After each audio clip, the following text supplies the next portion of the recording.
The other question which has attracted me was, Minister, why are we rejecting dollarization? I thought that we had allowed citizens to use the US dollar, so we've embraced the US dollar completely, but also embraced our own currency, the Zimbabwe dollar, and we've allowed you to use both and other currencies. So there's no rejection of the US dollar. We're using it. As government, we're also using it to pay. And I suspect we are also using it to pay in shops. We're also charging others for payment of goods and services. But I suspect what you meant was, why not just use US dollar only? I think that's what you meant. By the way, there's no term in economics called dollarization. It doesn't exist. We are creating new terms here. You either use your domestic currency as a mono currency, or a foreign currency as your currency, or you're in a multi-currency or in a dual currency regime.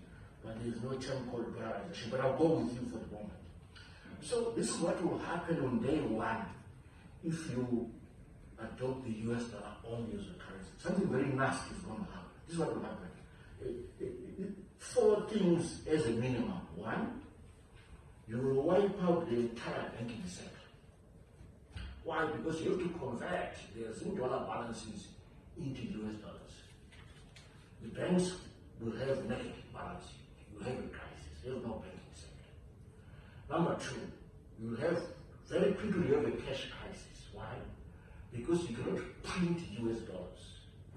And you have a divisibility problem. So the small denomination notes will be in short supply. You start having cash queues in the banks.